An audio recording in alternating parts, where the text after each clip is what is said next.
Richard Dawkins, The Greatest Show on Earth. Nature as the selecting agent. Let me draw this chapter, as the previous one, to a conclusion.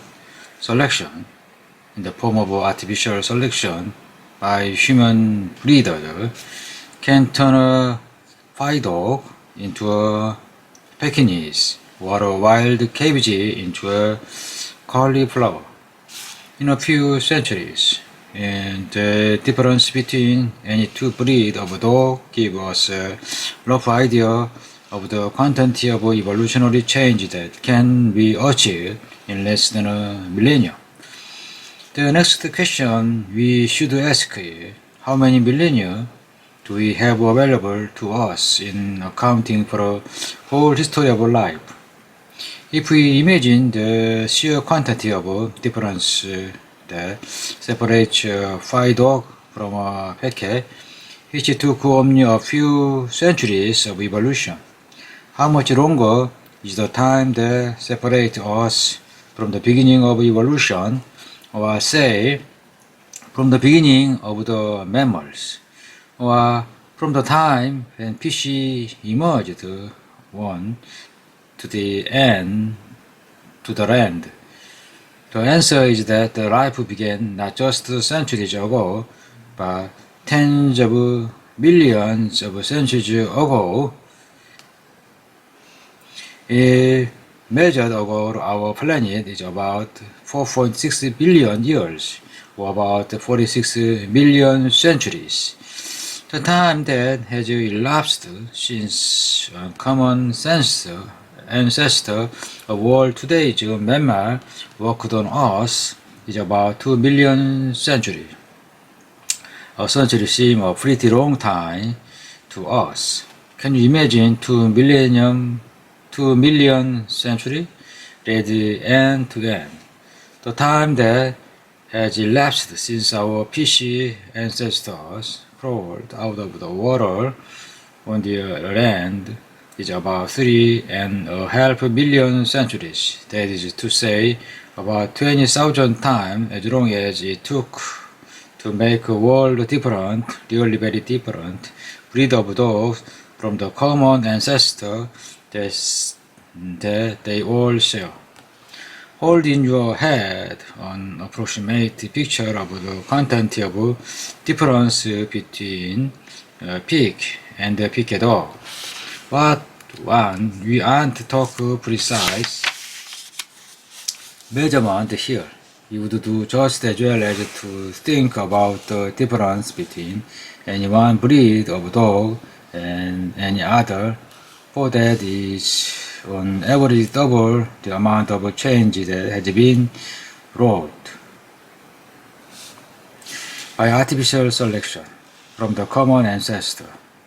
Bear in mind this order of evolutionary change, and then extrapolate backward 20,000 times as far into the past. It becomes rather easy to accept that evolution could accomplish the amount of change that took to transform a fish into a human.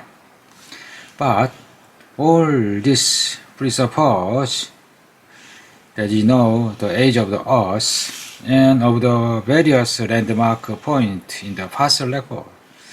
This is a book about evidence, so I can't just assert date, but must justify them. How, actually, do we know the age of any particular rock? How do we know the age of fossil? How do we know the age of the Earth? How, for that matter, do we know the age of the universe? We need a clock, and clocks are the subject of the next chapter. Chapter 4. Silence and slow time.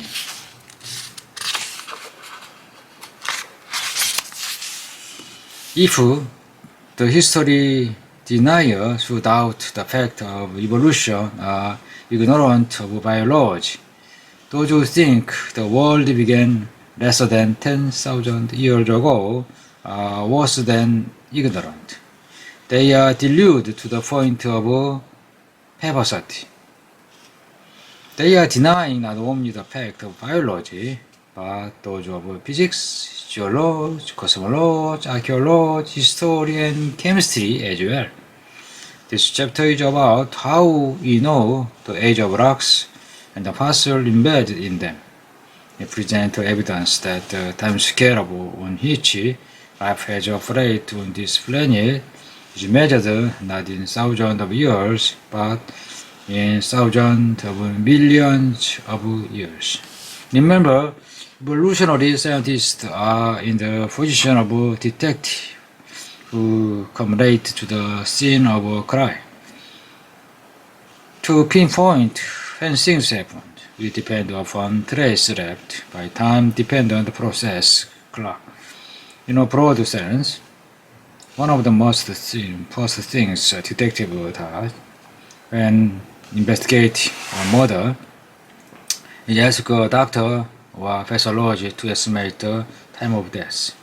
Much follows from this information, and detective fiction almost mystical relevance is accorded to the pathologist estimate.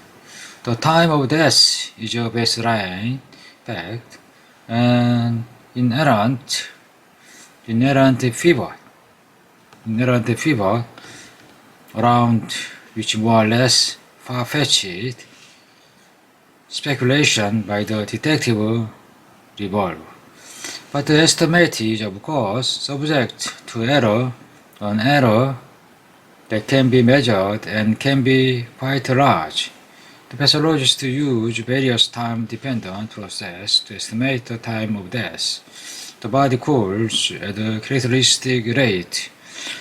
Rigor mortis set in a particular time, and so on. These are the rather crude clocks available to the investigator of the murder.